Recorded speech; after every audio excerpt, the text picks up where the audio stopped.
Everybody, this is Dr. Russ Jones. And Brad Kennan. We are wide open. How are you, my friend? I'm fine. Good. Brad and I were in Ohio this weekend. We were at the Ohio Bigfoot Conference. Heard around almost 5,000 people were there this weekend. What did you think? I thought it was just like all the other times we've been. I mean, honestly, we had this discussion before. Unless they roll out a body at the next one, they're basically all the same. We talk about different things, different sightings, evidence and things like that. But the thing about it is you and I are kind of on the inside of this community. So we see a lot of that stuff throughout the year. Yeah. So therefore there's nothing there that's going to be groundbreaking to us. I don't think so. Yeah. Like I said, if there's some new piece of evidence or something, we're generally seeing it, but it's good to connect with some of the people in the community and sit and just talk to them at breakfast or lunch or dinner or whatever that is, even before the conference. When we get there, sit around, talk by the fire about what's going on and the community. And I've been told that I need to smile more. So. Yeah, there was a lot of people that don't know you that met you for the first time. Right. And apparently people have a perception of you that you are, what was the word? I mean, mean. Okay. Grouchy, mean. And I was like, right. It's really not like that. No, not really. So, I mean, I enjoy it because, I'm notorious for Saturday. I'm bugging out because I'm like peopled out because, I've been down there taking reports. We took several good reports. You and I both did, and right. sold a lot of books. And you're just talking to people the whole day. And so Sunday, man, I was like hoarse from talking. So it was, and in fairness, like there's some of my other friends that are from the West Coast. That may be the only time I really see them. It's just that one time a year. So right, it's nice. Like I said, it's nice to see people that we don't get to see it all the time. And there is sometimes it is interesting. Someone pulls out their cell phone and says, "Hey, I got this picture somebody sent me. I can't publicly put it out there because they don't want to." And you get to see something like, "Oh, well, that's very, very compelling. I wish they would allow us to put that out in the real world." Yeah, we did see a legitimate Bigfoot picture from a game cam that we were not allowed to share. Yeah. And what did you, size wise, to me, it didn't have the conical head. It didn't have the mass. Yeah. But I tell you what, it was more close to the ones I've seen around here. Yeah. It's just kind of slender. Yeah. It's just, you have that camp that thinks that Bigfoot came from the Australopithecine, and it kind of looks like, what we're talking about, more of a gangly looking thing. Whereas the traditional patty looking thing is what people would relate to maybe a Gigantopithecus type model, so to speak. But I think that they're like people, they just kind of look differently, and there might be some different breeding and that kind of stuff going on. It's hard to say, but it could have been a juvenile to be getting caught by a game camera out in the daytime. So yeah. Heaven knows it's hard to to come up with a game camera shot as it is, but it was fun. I was glad to be out there. I know that the guy that we have coming on tonight, he has some evidence of something that, we don't really get to see very often. So I was encouraged that you were bringing him on. Right. And with that, Mr. Christopher Noel. Hey, Chris, how are you, my friend? Good. How are you? Good to be here. So excited. I had told Chris, Brad, that I'm like, him and you have all been doing this so long, and you guys have met at an expedition like 15 years ago, or maybe longer than that. But I have known of Chris and talked to him here and there over the years, via message and whatnot, read his books, followed his stuff, but I had never got to meet him. So I was really excited about that. Yeah, it's strange. We're all kind of paddling around in the same small pond, but there's just enough room in there so that we don't bump into everybody. So it's great to finally reunion with you, Brad. Yes.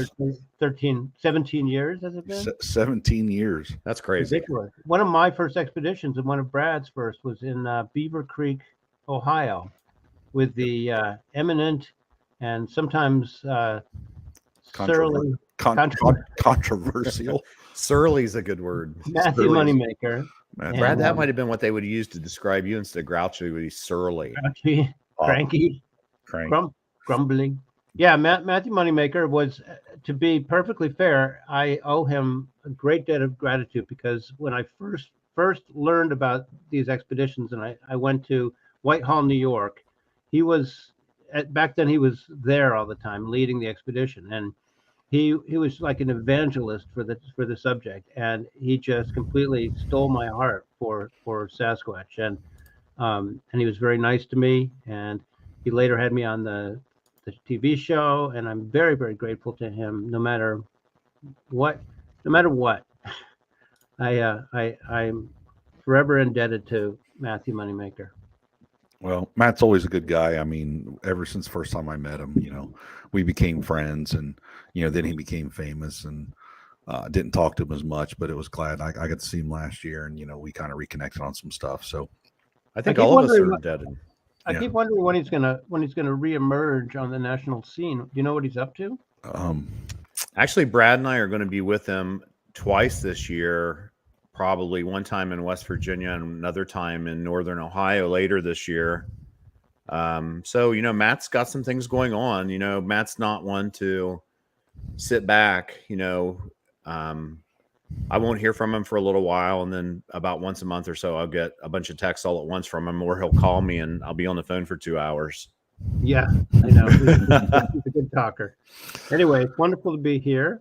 What shall we start with? Well, what are you most famous for? I know there's a piece of video out there that I kind of got to watch when I was downloading it.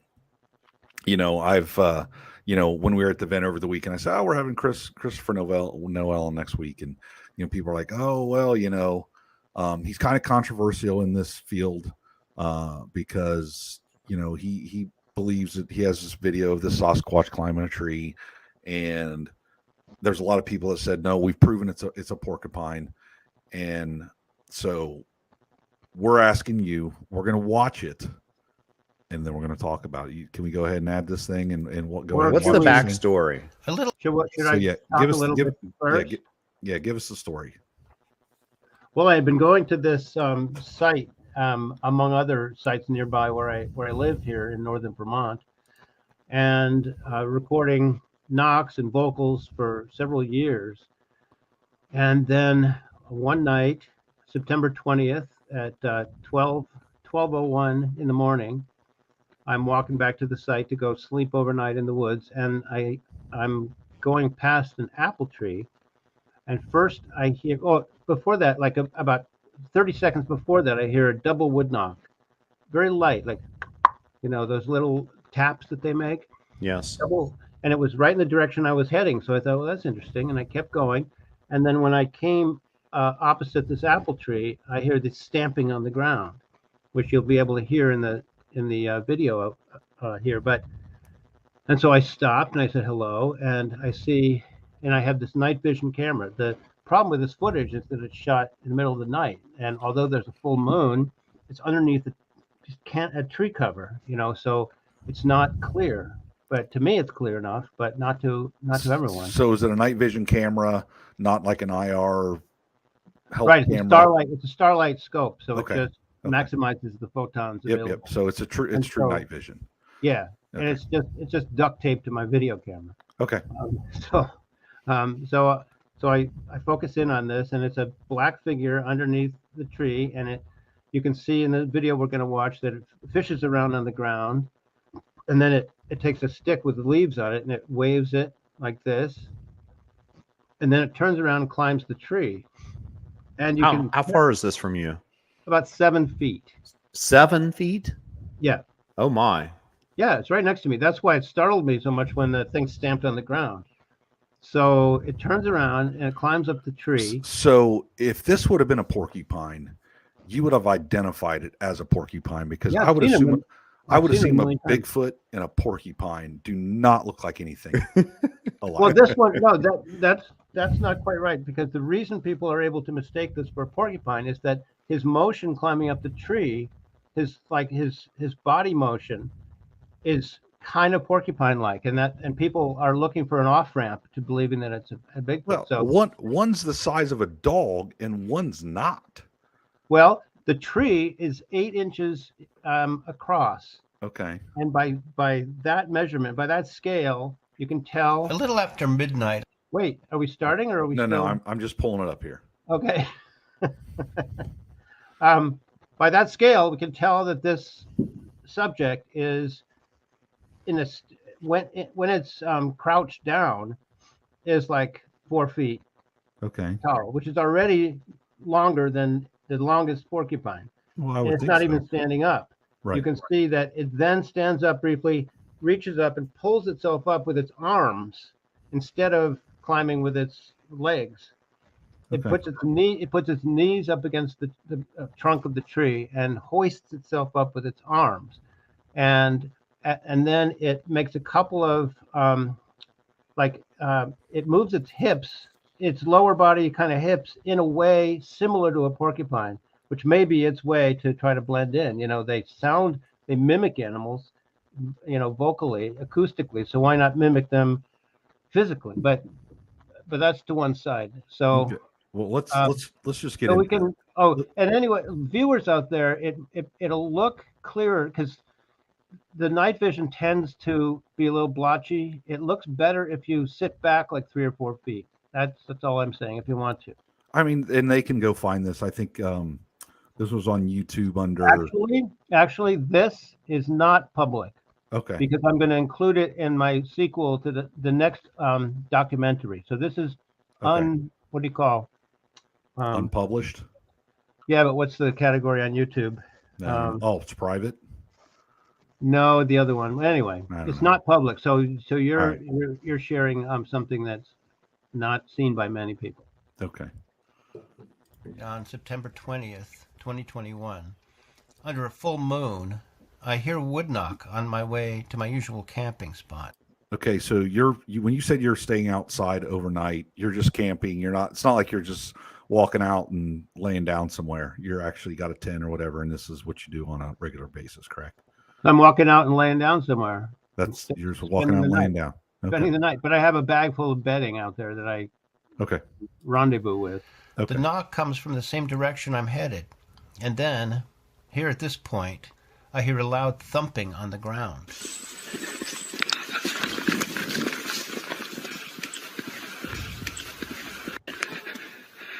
Hello?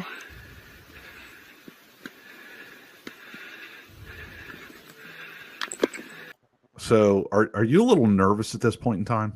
Of course, I have no idea what it is.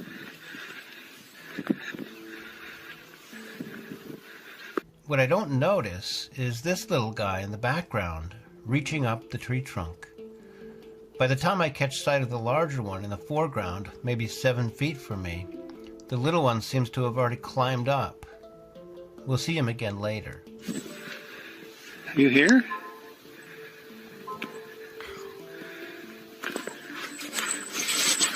So, okay, I'm gonna play Blob Squatch guy at this point in time. That looks like a nose, maybe. And Yeah, it's so indistinct that it right. It's not. This only is worth looking at in the broad context of the entire encounter. Sure. It wouldn't move anybody. Yeah. It's not going to convict anybody. Yeah, right. All right. So we're going to keep playing here.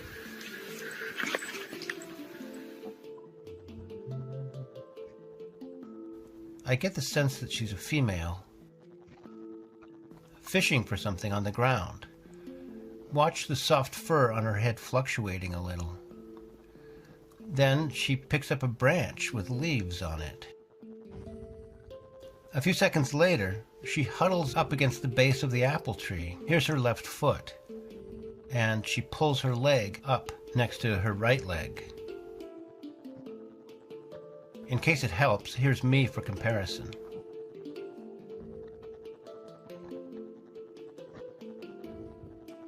Porcupine doesn't have legs like that at all. They got They have 8-inch legs. Well, I'm looking at it here. I mean, what is this right here? I mean, that, I mean, I don't know. I don't see a ton of controversy here, to be honest with you, but let's keep going. I mean, I think that then, using her arms only, she pulls herself up, sliding her legs along the trunk. Now, It's see, a really to me, strange maneuver. that kind of looks like a Once she gets porcupine. into the thick of the tree, she steadies herself with a large left hand. This next sequence has given people trouble. It's kind of deceptive because the light of the full moon is shining directly on the left side of her left leg, making it appear much slimmer than it is. Here we can see it bending at the knee. And here is a frame showing moonlight glinting off both legs at once, side by side. Remember the little guy who reached up the trunk at the beginning of the encounter? My interpretation is that he is now up here, and that the larger female has been aware of him and climbing toward him the whole time. I'll bet that's why she never bolted away from me in the first place. Something strange happens here, and I can only guess that it's an appendage of the little one. Some gesture as his mother, or whoever it is, arrives beside him. A few seconds later, from a different vantage point below now, I catch one frame of both of them. It's extremely low resolution, so I don't make any claims as to anatomy, but you can see that there are now two dark masses up inside this apple tree. I'm constantly repositioning on the ground, and for a while I lose track in the confusion of so many branches and leaves. It's the middle of the night, and despite the moonlight, I can't see much at all with my naked eyes, just through the little lit viewfinder of the night vision camera. Where are you? I think I see you.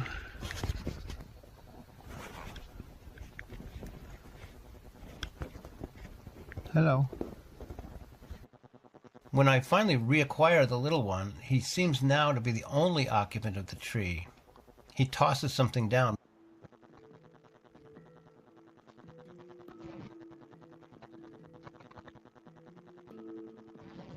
This is my sense of how he's sitting up there. And then he climbs up even farther. And yet, surprisingly, he doesn't seem freaked out at all. In fact, what follows are 2 minutes in which he seems to be quite casually eating. Here he reaches out with his right arm. And then what his hand is doing becomes obscured behind leaves for a few seconds.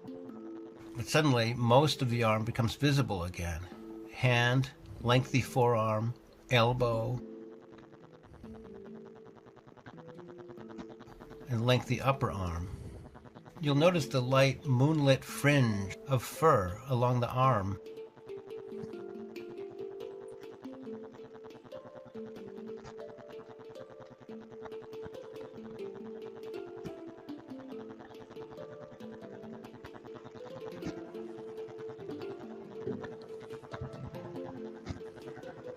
Compare this eating style with that of this gorilla, grabbing leaves and branches and then just plunking them unceremoniously into his mouth.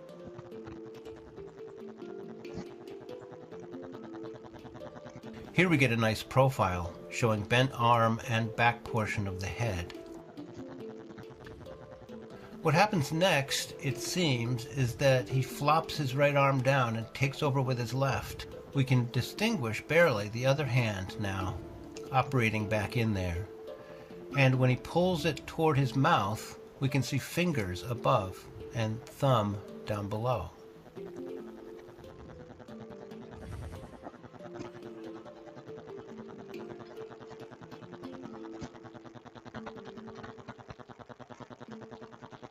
A few moments later comes the best part of the whole encounter. His head appears in this opening, facing forward, just for 4 seconds, kind of bobbing around slightly while watching me and my camera down below. Lightening the image reveals his eye and his pronounced brow ridge. We can infer the 2 large orbitals befitting a nocturnal predator. Angie of Snow White Bigfoot has gone frame by frame in the program Lightroom. These 69 frames don't show much all run together like this, but we can isolate the single perfect frame. Moonlight glints off the surface of the eye near the top, and we can see both pupil and some of the structure of the iris here. Well, that doesn't come through very well at all, does Down it? below, the rough outline of a few teeth. Well, I mean, at this point in time, you got a lot going on there. I don't see how, this portion where it's literally, you can see an arm Seconds. reach out But suddenly, and grab. most of the arm becomes visible again. Yeah, you can mute it so we can just look at the images. Right. So, Yeah, but the thing is, look at that long arm. Porcupines have stubby little 7-inch arms, and they eat like this. They don't reach out like that and move the food with one hand. They eat like a rodent eats. Mice don't reach out with one hand. Rats don't. They go like this. They grab and they go like this. Anyway, I know it's not at all, definitive, but. So, Chris, I mean, a couple questions here. So, of course, we know that this is not normal, typical behavior that we have experienced out of a Bigfoot, but you believe that the large one stayed initially because the small one went up the tree, so it just kind of stayed there in order to protect it. Is that right? It seems that way to me, yeah. Okay. And where did the big one get to? I don't know. At some point I went to look for my thermal camera because I thought that I could get a better sense of the body with the thermal camera. When I came back, I didn't put that in this little clip. When I came back, it was when the big one was no longer there. So I think she beat it. She exited. So, Why she would leave the little one, I don't know. yeah. So eventually, I'm sure she wasn't far away. Yeah, exactly. Eventually, But go back if you can. Go back to the beginning where the circle on the left foot. Right. Oh, after that. did eventually they just leave the tree, or did you just move on, or what happened? I kept checking. I kept trying. Yeah, there. Like what part of the anatomy of a porcupine is that going to be? And you can see, I think, pretty clearly that he's swinging his leg up just like I'm swinging my leg up. And look at that long leg. Can you not see the long leg? That's what I keep asking people in the porcupine camp. What would that be of a porcupine? well, or is this the body mass of the porcupine, kind of moving all of the coils and everything, so it makes it maybe look a little bigger than it is? I don't know. Well, I don't have it in here, but it's a lot bigger than a porcupine when you take into account that the tree is 8 inches across. Yeah. Right. Anyway, Yeah. I know that it's like a Rorschach test. People who they're gonna see what they want, but to me, that's no porcupine. It doesn't even have the tail. Where's the tail? Listen, man. It's easy to be cynic. A lot of us put stuff out there, like you and I have in particular, and so people are getting on us about this and that, and but it's easy to be a cynic and never be the one that's out there putting there. And I'm going to tell you that probably 95% of the people that are interested in Bigfoot would not have the cojones to go out there and sit or sleep in the middle of the ground without a tent, without nothing, just laying there. I mean, it takes a lot to do that. I mean, you're walking out there at night in the dark right now without a flashlight, and most people wouldn't do that. Well, I do have a little cell phone flashlight, but not another kind of flashlight. Well, I admire that you're just out there trying to do something. I mean, most of the people in the Bigfoot Society aren't doing anything. I mean, that's part of the reason we have issues is not only is there so few people out there across the country that are actually doing it, but so few that actually have a plan in place. You actually anticipated what you might see, whether it was a Bigfoot or an anteater or an aardvark or whatever it happened to be. I mean, you were prepared to try to get some evidence. I mean, I think it's remarkable, really. Well, it's just a sort of a situation where the fascination of what might happen outweighs the fear of what could happen, you know. Now, besides hearing some vocals and some knocks, were there any sightings around this area prior to you getting this piece of video?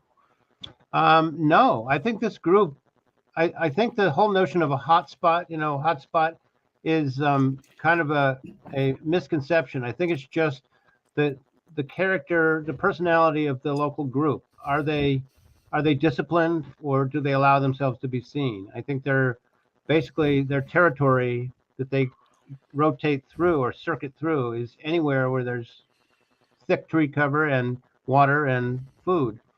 Right. Because they've had thousands, perhaps tens of thousands of years to distribute themselves evenly across North America.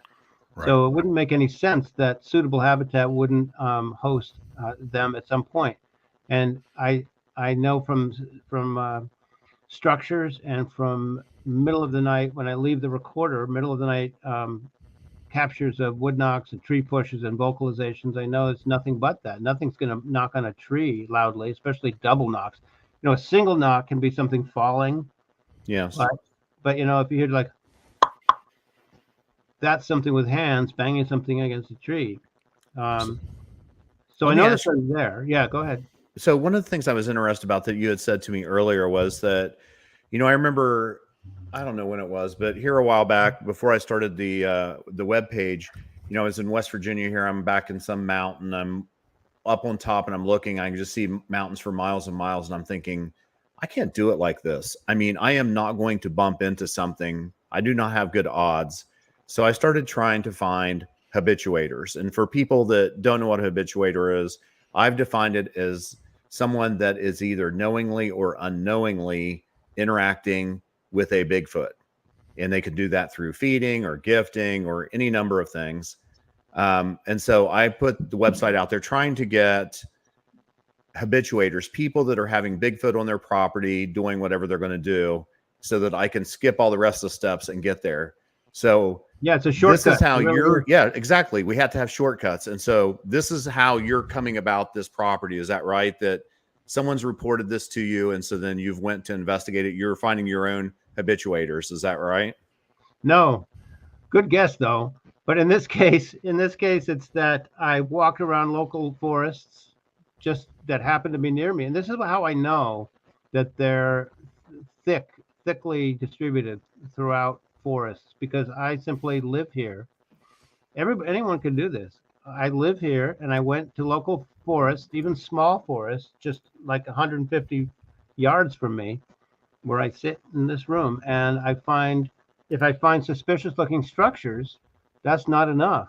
But then you leave, and so few people are doing this. It always astonishes me. Then you leave the audio recorder night after night, and I have a recorder I can recommend where you can program it to just record at night, you can leave it there for 3 or 4 nights in a row, and it'll just record from 10 p.m. to 5 a.m. And you can therefore stretch the battery and the storage capacity so that you can get 3 or 4 nights. Then you have to listen in real time. Some people say, oh, you can just look at the spectrogram and see, the knocks and the spikes. No, because many of them are too subtle. They don't appear on the spectrogram, but you can clearly hear them as knocks or vocalizations, or they make these tongue clacks a lot.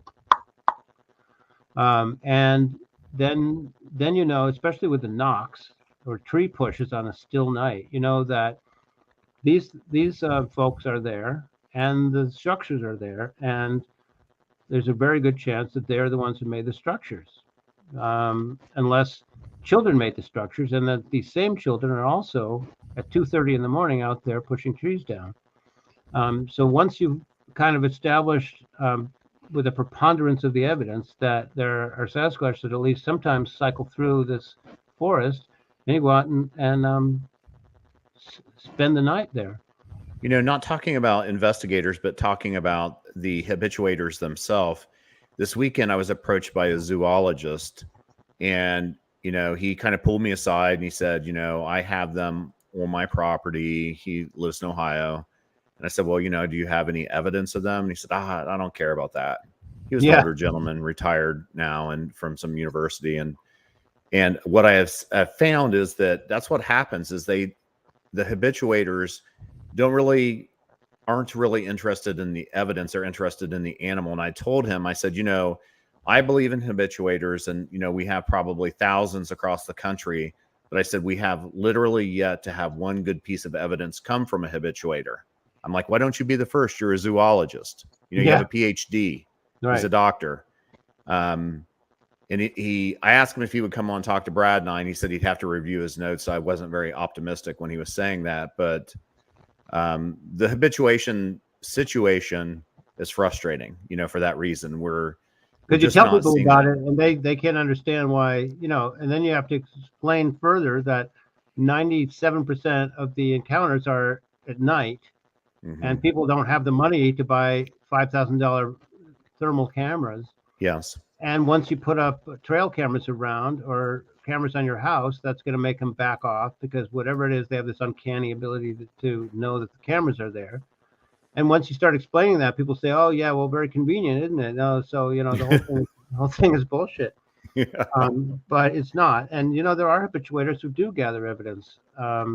Angie of Snow White Bigfoot has chronicled 5 or 6 years of exchanging objects with them, and not only that, but she's gotten fingerprints and handprints and all sorts of very, very well photographed dermal ridges. Does everybody know about her? I do. I mean, I talked to her when all that started for her at length, and I mean, her and I corresponded. I mean, I probably was one of the first ones to ever receive all of her stuff. This was a very long time ago. And I found it really compelling. And of course, she lives in a good area. But speaking of Ohio, that's where she is. Yeah, that's right. And she was frustrated, I would say, with my attempts to get her to rule out, raccoons, ravens, different things like that. Because a lot of the things were even happening during the daytime. And, for the listeners that don't know, we're talking about a lady that's well known on the internet, and she goes by Snow White. And, Snow White Bigfoot. Yeah. What happened to her first was her husband was cutting firewood, and this is years ago. And he called her down because when he went into the woods, there was a bunch of berries and branches stacked up that were clearly stacked up that something had did. And he told her that he thought that he had disturbed something. And so she got curious and, knew a little bit about the Bigfoot phenomena, but not a lot. And there was a log there, and she started putting things on that log. As I remember, she had a seashell from the ocean, and she would put something in it and close it, and she would go back down and it would be opened with something else in it. But eventually she had put something out and it returned it on her porch. So then she knew that they knew where she lived, and then that started her journey. And their garage door is always open, and they'll have tools that one will disappear. Of course, you have tools everywhere, so you don't really recognize it disappearing. But maybe a couple months later, there's a tool laying in the middle of your garage floor that's all rusty, that something apparently is taken from the garage, had in the woods, playing with it or whatever it would happen to be doing. Probably a juvenile if it is indeed a Bigfoot.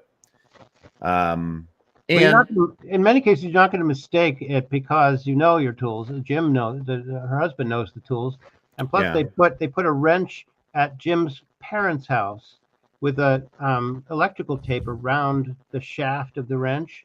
Yeah. And 4 months later, it appeared on the grill on the front porch. Is a raven going to do that? How far does his parents live from 4 them? miles. 4 miles. I don't know. I mean, the problem is that we just don't have evidence that, like they've been interacting with whatever this may be, or I'm going to say entity, because we don't know what it is. But, like I think it's awesome how much she's documented. I've bragged on her a lot, personally to her face to face or, through conversations. But, I just want us to push to try to get more compelling evidence, more concrete evidence. Yeah, well, the only thing is, a video of them or body. Absolutely. She has lots of hair, lots of fingerprints. She has everything but. Yeah. So hopefully some of the hair she'll turn over for the new DNA study. What would be the explanation for that? Like, she has so many dozens and dozens and dozens of to me, slam dunk pieces of evidence. Like, she has 2 big melons on the porch railing, and the next morning they're switched. Yeah. Either she's lying, and I've known her for years, and she's not, or this is something there's no other explanation besides a Sasquatch, or else some neighbor miles and miles away is perpetrating a 6-year-long conspiracy like trick with her. Well, people are weird, Christopher. I know that. So I believe her too.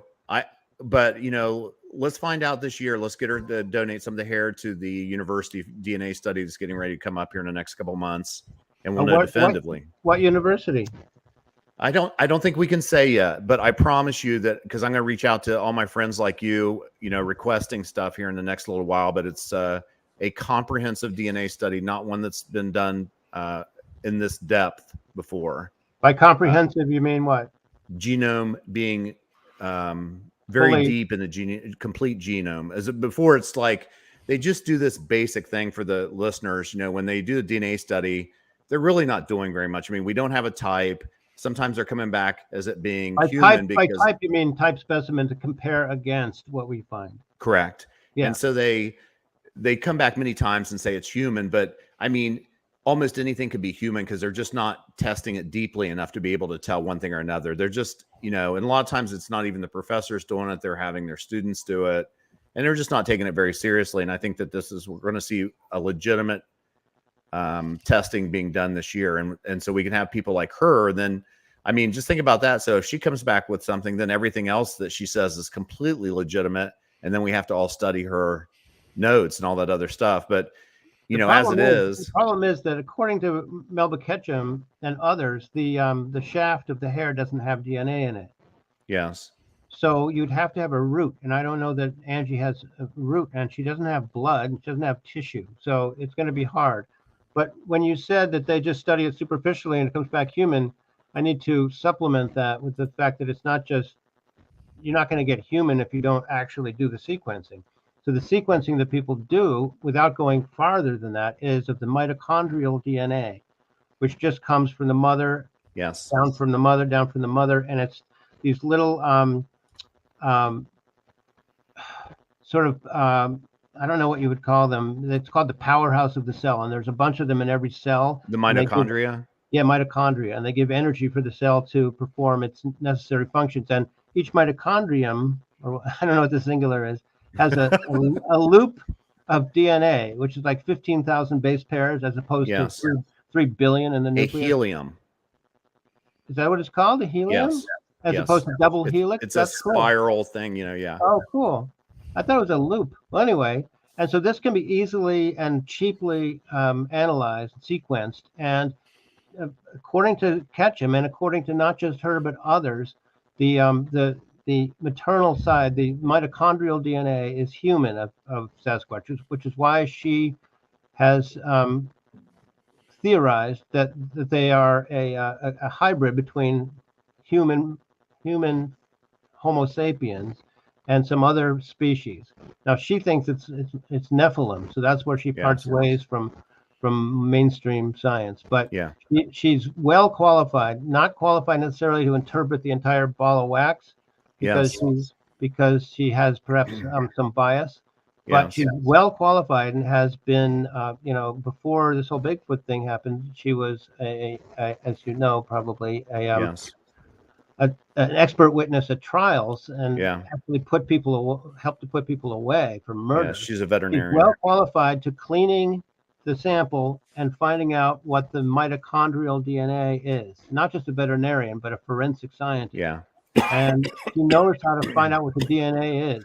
And so, I mean, I had to tell hair that morphologically is not human. It's very, very thick. It's not in the human range in terms of its morphology, but it has human DNA. Yeah. So that right there is enough to show that it's a hybridization between humans and something else. So we should point out, just because a lot of people don't know what you and I are talking about, Chris, that Melba Ketchum is controversial. And I'm not saying that she's not bright or she's right or she's wrong. I'm not saying anything. I'm just giving the full story that there's people that it's a whole story, and it's too long for Chris and I to talk about and go through all of it. I mean, but people can look it up and decide for themselves what they believe or don't believe. But she's proven controversial, so we probably need to get a university type thing, like what I'm talking about coming up, so that we don't have the bias, one way or another, whether people believe her or not, don't believe her. And I'm just going to say that. But if they can confirm, if they can corroborate her findings, that'll be good for everyone. Sure. Yeah. And if they don't, then they don't, or whatever it happens to be. I don't, have any objection to that at all. But moving on, let me ask you one of the aspects, because we kind of touched on it a little bit here, and I know that you've said it before, and Brad, I feel bad. Sometimes I get off these rampants and ask dominating. Questions. I know. Yeah. Exactly. No, the next time that Brad and I are somewhere, they're going to be like, Brad's not nice and Russ is dominating. Right. So you feel like that, and I feel like, you and I are friends, so I can ask you things because, I'm not saying anything to get on you or anything like that at all, but just trying to understand better. You feel like that researchers in general discount the paranormal aspect of some of the Bigfoot phenomena that has came up. Can you talk about that for me? Yeah, maybe we can play the second video if there's time. And Brad, this will be your role to queue up. You can talk anytime. Wait. Yeah, that's it. Yeah, with in this little video, wait. I'm just you still have it muted. I think it's muted. It's muted, so unmute it and stick it and pause it just so we can lay the basis here. Maybe the video speaks for itself. I don't know. It's just a little thing I put together in conjunction with this new book I have called "There Is No Veil," where I argue for the fact that people think that, oh my God. I'm just seeing how long it is. It's like 8 minutes, and I don't think we quite have 8 minutes to play it. So we're only at 42 minutes. I thought. Right. Well, I mean. I've got like 30 more questions for you, though, man. Oh, my Lord. Well, it's up to you guys. I'm going to sit back. You decide. Well, I was going to ask you, didn't you have a video at one point of a Squatch on a woodpile or something? Yeah, that's my famous. That's what I did with Finding Bigfoot. Was that piece of evidence was thermal footage in Texas of a Sasquatch spying on me and my two friends. At a bonfire, and this individual was peeking at us through an opening in this wood pile about 35 feet away. We can play that if you want to look it up on YouTube. Well, Brad can look that up, but I was going to ask you something else. If you're scared to talk about the paranormal, well, I'm not. No, we're not scared. If you're yellow, I think he's yellow. Scared, but we don't have 8 minutes. I think we do. I mean, when I look on here, for the listeners, it looks like the what was that movie with the Predator? Yeah, Predator. That's what it looks like. Little clip from there, but it's just while I'm talking, it's just B-roll. Right. So that was David Politis. They had the lady that thought it was a predator type creature. Yeah, a lot of people, I remember that. A lot of people have seen that, and I have a whole theory about it that I talk about in my new book. There Is No Veil. When is the new book going to come out? It's out. Oh, baby, it's out. Okay, I'm gonna get you. I'm gonna have. Okay, so give us the gist of your take on paranormal with Bigfoot, because I am. Okay. That's just not my thing. I mean, I do believe in this world there are people that are closer to the paranormal than others. I'm the guy that blocks all that out, so I don't believe and I don't really care. But then I also get certain things that have happened to me. Well, let me ask you: do you believe in life after death and ghosts? Absolutely.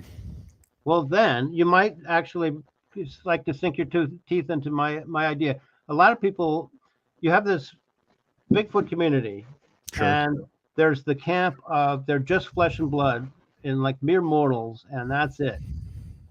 Well, you'll take that. That's me. There are two main camps, and I find myself in the smallest camp, and you might want to jump on board with this. Okay. So there's the mere mortal, flesh and blood. Then there's they're just spiritual beings, and they can disappear, and they can cloak, and they can come and go across the boundary to the astral realm. I think those are people that don't go out in the woods and do their research. So they assume that because I haven't seen it, it must be weird. And I think that's right, because they don't realize that they shit, they have kids, they bleed, they're injured. You find like injured feet. That's not a spiritual being. That's a flesh and blood being. So my thing is, They're our closest zoological relatives, if you believe the DNA findings that, as we were talking about before, that the mitochondrial DNA of Sasquatch is the same as mitochondrial DNA of us. Sure. And then there's the other part that we don't know how the hell it happened. So if they're that close to us, you don't find us vanishing and cloaking. But when we die, you do sometimes find us, sometimes in rare circumstances, being able to re-manifest to those who are living. I think that that's what's happening with the Sasquatch that people find disappearing. I've been out in the woods, and this happened to me once, and it kind of flipped my worldview. Out there in the woods in May, it was like 2 years ago this month, and it was 65 degrees, so it wasn't no trees cracking in the cold. It was the middle of the afternoon, and there's wood knocks right the hell in front of me, and nothing's making them. And it was obvious wood knocks that I've heard 1,000 times out in the middle of the night, How far away was it? They were right in front of me. They were like 30, 40 feet away. And I looked around, and everything was visible and completely lit because it was the afternoon, except for the hill went down. But these came from way closer than that. So unless they can somehow, you can throw your voice, but you can't throw the sound of a banging tree, I don't think. And many people have described hearing footsteps, and there's nothing there. I think that those are the posthumous Sasquatch. I think they're more spiritually proficient than we are, and can rematerialize briefly before the living. So I don't think that it doesn't make sense that a 900-pound, 8-foot tall creature can actually disappear. To me, that's I don't accept that. I think it's much more likely, since I believe in ghosts. I've had a long interaction with a ghost when I was younger. Brad, you believe in ghosts. How about you, Russ? I believe in ghosts. We're just like the Cowardly Lion. Yeah. I think that sometimes I find the paranormal aspect to be lazy because so many people jump on it before they've done due diligence. They're not woodsmen. They're not in the woods. They don't know what they're doing. They don't know what trees are. They don't know what animals are. They are out 2 times a year, and they go out there and they think that they're going to find a Bigfoot, and Bigfoot's going to be where they are. And because they can't have some type of interaction, they think that they must attract or attach a paranormal aspect onto a completely normal flesh and blood animal that is just rare. That's not a well qualified viewpoint. It's the ones that have experienced, that's just to be dismissed. It's the ones who have experienced this stuff. They've experienced both the concrete aspect and the non-concrete aspect that I would tend to put stock in. I have a very good friend. In fact, the person I was visiting when I took the thermal footage that we still might be able to fit in, the person I was visiting, this woman in Texas at a habituation site. There you go. More than a year. Wait a second. Oh, okay. She told me, and I came to trust her. I visited her 5 times. I flew from Vermont to Texas to visit her 5 times. Totally trustworthy, and as kind of confirmed by the fact that I was able to actually film a Sasquatch on her property after she told me about them. She was driving with a friend in broad daylight and saw a Sasquatch walking across the road, and it disappeared. And both she and her friend looked at each other and said, "Did you just see that?" And they described the same thing, and it disappeared. And it wasn't some mind, how people think, well, they just mess with your perception. There was no like jump in perception to like 10 seconds later. Everything was smooth. Like she was driving a car, and she was continuing on the same drive. It wasn't some missing time situation. It was there, and then it was gone. So, Chris, why do only the people that are interested in paranormal aspect get paranormal reports? She wasn't until this stuff started happening. But I've taken over 1,000 reports, and I've never had the very first paranormal aspect at all reported to me. Go ahead. That? It's always the people that are interested in it that, get them. The people that are more of flesh and blood type thing, that Bigfoot's a perfect and ordinary, some type of mammal, we get all the normal reports, but then it's always the people that are interested in, like, say, my friend like you or Tom Powell or Dave Bacara or what's his name out west? I'm forgetting that we have on the show here in a couple of weeks, Brad. Carter Bouchard. You know what I mean? Oh, like yeah, you guys are getting all those reports, but I don't get any of them. Maybe they know that you're a no nonsense type of guy and they don't share that aspect of it. I don't think that they really know me. You know what I mean? Like they just have a Bigfoot sighting and, because most people that have sightings aren't Bigfoot people. They're just in the public. If they have a fleeting sighting, I wouldn't expect them to experience the paranormal stuff. It's when they have repeated experiences that aspect begins to emerge. Okay. Well, one with the okay. Yeah, I know. Well, we can't nail anything down. That's what's so frustrating. This whole thing seems to be sort of in a stagnated kind of like situation where we can't make any progress. It seems like 20 years ago we were in the same place as we are now. I mean, I think that when you look at the evidence, we understand the evidence much, much better than we did before. And I think we understand much, much more about the animal than we do before. And we're all getting a lot closer around it. It's just a matter of. I think you're right. But it feels like we've plateaued. I agree with that 1,000%. But when a few years ago, when thermal cameras became suddenly much more affordable, we thought, well, this is going to blow the roof off the whole thing because we just look and see where they are. Well, it turns out they hide even in the dark. Yeah, they hide all the time. They hide in the dark because that's so deeply entrenched in their wiring that we're not even much better off with thermal camera than we are with a daytime camera. But this is one of the few thermal captures of a Sasquatch, in my opinion, that's ever been taken. So I feel very lucky to have been there. But as often happens, I didn't realize what the hell I had at the time. So it was only when I reviewed the footage later that I saw what it was. If I'd known, I would have walked right up to it and we would have gotten spectacular footage. And one of the things, Chris, that you believe is that Bigfoot is so in tune with their environment, so hyper vigilant that they're almost on the autism spectrum. Yeah, and you've written about that. Yeah, that's kind of one of my theories. I'm full of theories. My little pet theories.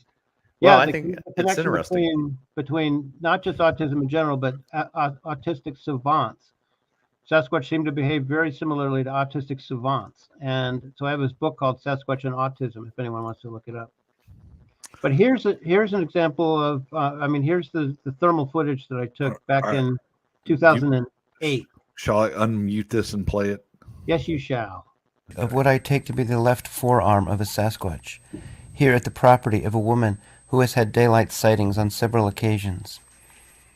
But it wasn't until just last week that a fellow researcher pointed out to me that there is a great deal more in this footage than I have ever been aware of.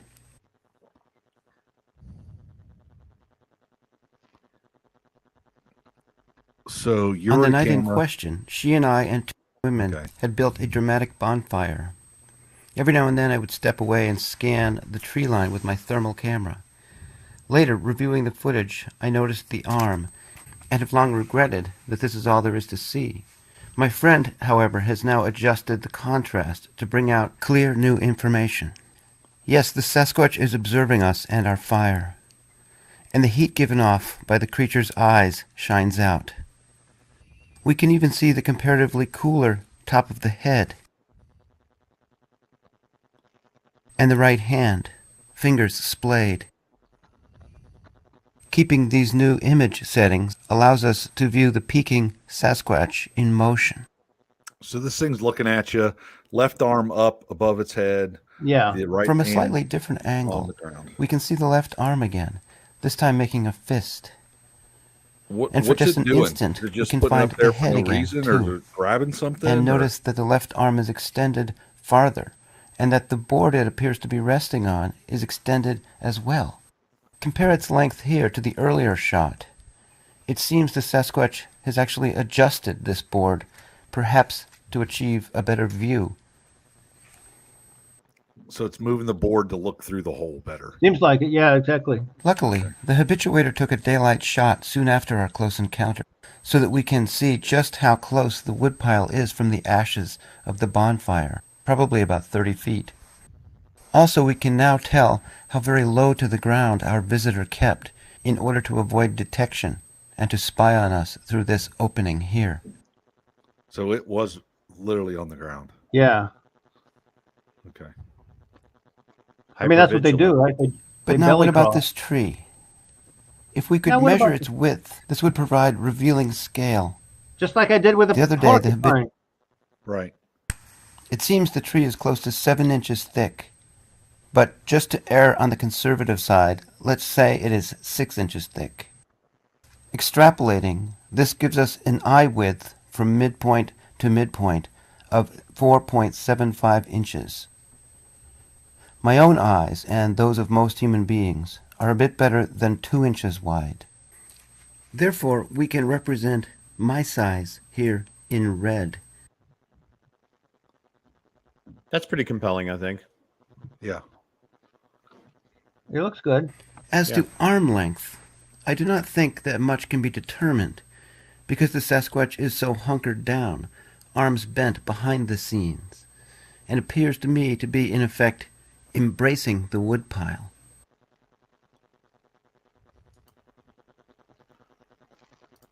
Okay. All right.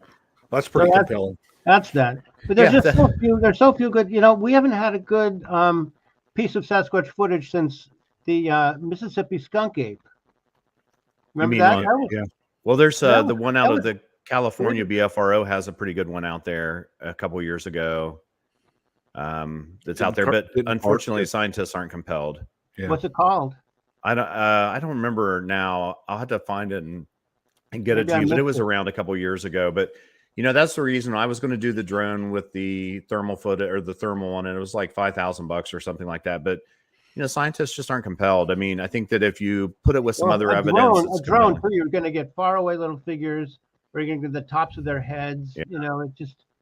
Everybody's saying that if you had footprints of a property to go with this and go with that, but listen, it's just hard to get any evidence at a property, let alone compelling evidence of different types or whatever. But Well, something another that's going to rise, anything that's going to rise above this sort of storehouse that we already have. We have thousands of prints, thousands of Yes. casts that all Yes. agree with each other from British Columbia to the tip of Florida, and that's not compelling enough. yeah, So, and even the average size Yeah. is consistent to suggest, I mean, like the larger the size, the farther north, no one cares. right. But one another subject, because I know that, we've been on here a while, and I can't let you off without asking, because you wrote a book about it. I looked through it. I thought it was interesting. Tree structures. I mean, you go on Facebook tonight, there's these tree things sticking up everywhere, and every Joe and Harry and Sally's walking around the woods and saying, this is a Bigfoot, and half of them are pine trees, which are notoriously dancing in the wind. And so I think that some of the greater apes do manipulate trees, bony structure type things, but it seems like that it's just too much. We don't have any type of historical things where the Indians were talking about it, or hunting gatherer forefathers. They would have made mention of it. Daniel Boone would have noticed it, or Davy Crockett, or Simon Kenton, or some of those people. But now we have these people that are literally never in the woods, don't know anything about the woods, but they're walking around on Facebook showing us all these structures that Bigfoot has made. So Well, as I was can, saying before, it's absolutely useless to just stop there. You have to also audio record at the same place where the tree structures are. And if you hear wood knocks, that's only going to be a person at 3 a.m. knocking on a tree for no damn reason, or Sasquatch. And if these tree structures are not something that people generally enjoy making, you know what they look like. A lot of them are just like they're not teepees, they're not bushcraft, they're not Boy Scouts that make these kind of things. They're strange. I mean, I found 12 feet up in the crook of a tree, I find like 35 sticks, like branches, jammed in there to make a huge, like, wad of sticks, a huge, collection gathering of sticks in the crook of a tree. You'd have to have a ladder to do that. And why do that? And there's many, many others that are not plausibly human. But again, you can't go to the bank on that. You have to audio record. And you're making it hard for me to disagree with you. And then you put it together. Who's going to be making these strange, especially when in forests where kids don't go? So grown-ups are going to go and just playfully make all these structures. Yeah. And I have 50 different kinds of structures in my book. What do you call that book? It's called A Field Guide to Sasquatch Structures, the 50 most common types in North America. And there are lots of kinds in there, including, huge telephone pole with, when the bark is stripped off. A lot of these have bark stripped off, and what people are going to painstakingly take all the bark off before they make a structure. I don't find it compelling for us to say that because people don't go into woods or certain woods or whatever, that something may be there. I don't like that argument scientifically, but I like the argument that you make that if you have a tree structure and you've recorded stuff there and you have found footprints there and there's been a sign there or all this other stuff, and you're, and then you sleep out corroborating there, it all. and you sleep out there on a still night, and you hear a tree pushed down 35 feet from you and steps running away from that tree. I think that it's never going to be 100%, but if it's 95%, it's good enough for me, because if we hold out for 100%, we're never going to make any progress. Yeah. I mean, I like your argument that way, but I mean, we had to find a way to get something more, right? Because, I know, because that's been heard and documented. Yeah, no one cares. Over and over and over, and we're just lapping ourselves. Yeah, no one cares. I mean, we're excited about it, right? And inside Bigfoot world, but outside of the state of Ohio and Salt Fork State Park this weekend, nobody cares about. It's going to be something has to, like in the realm of like producing TV shows or songs. You talk about a crossover hit where it breaks out of its little lane and it crosses over to the larger consciousness of consumers. And in this case, it's larger consciousness of science and the mainstream kind of public awareness. We have to cross over, but nothing has happened like that. We keep hearing that there's a body and there never is. Yes. And so it's just frustrating. And Brad and I agree on this plateau thing. We're just on this plateau, and we may die on this plateau. It's very possible. And on that note, where can everybody find your books? I know you got, you mentioned several of them out there.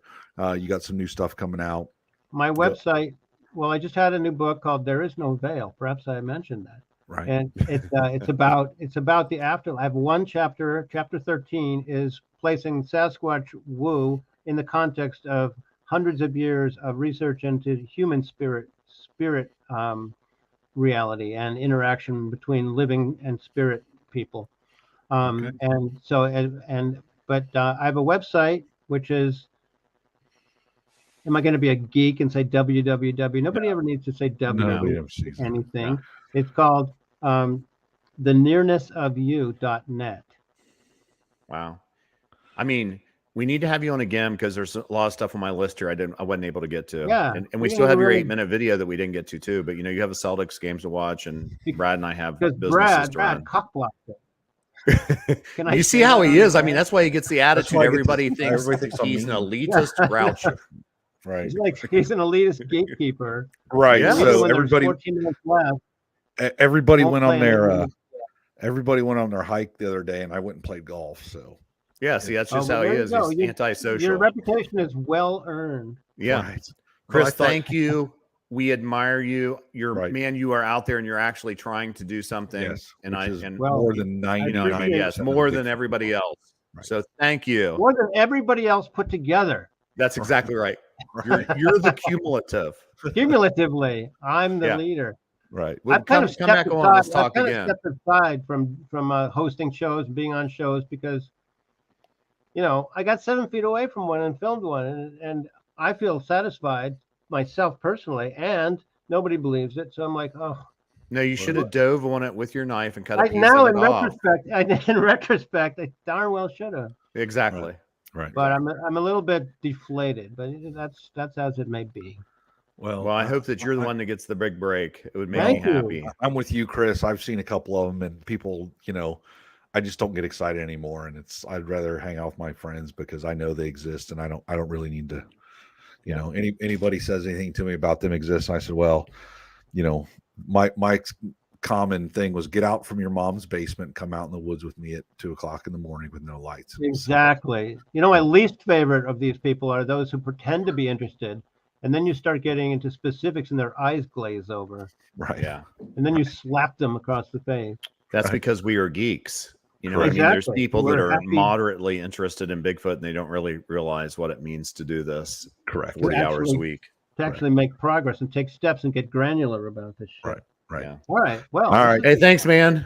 thank We're you. out. It's good I talking to appreciate you. it. See you I soon. appreciate All right. it. Okay. right. Thanks. Bye.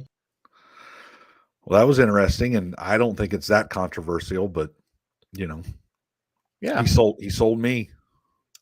I mean, he seems moderate in his paranormal belief. You know what I mean? Like he seems to be reasonable, Right. you know, about it more than what we're hearing other people say. But, you know, maybe, I know we have some of those guys coming on that we're friends with that believe in the paranormal thing. And maybe we'll find out that they're more moderate than we believe. Correct. I just think that you have to rule out the known stuff before you know, make the jump. And humans are so pathetic and useless in the woods anymore. I mean, we go out there and like, you could take 100 people out there and make them stay 5 days, and you know, 90-something% of them are going to die in 5 days, and or have some type of intestinal parasite. Right, or they're going to get dehydrated and whatever. Yeah. So anyway, all right. Hey, like, subscribe, thebigfootdoc.com. Spotify, Apple, all that stuff. Listen to it on your while you're driving in your car. That's for me. Well, this episode was pretty good because we have a lot of video you can watch, but watch it on YouTube or whatever. But I appreciate you watching the Bigfoot Doc. What's your go ahead and give us your spiel. Thebigfootdoc.com. You know, if it's Brad and I have interviewed some witnesses this weekend, and so here in the next month or so, we're going to have a couple different people on to tell about their Bigfoot encounters, and so that should be fun. One person that had to go to the hospital. Yeah, he legitimately. Well, we shouldn't say legitimately because we don't know, right? I mean, we have no idea. Yeah, he could have ran into a branch. Supposedly, he got injured by a Bigfoot, so you know we'll get to hear that too. Yeah, we're going to hear that one too. So, all right, thanks everybody. We're out.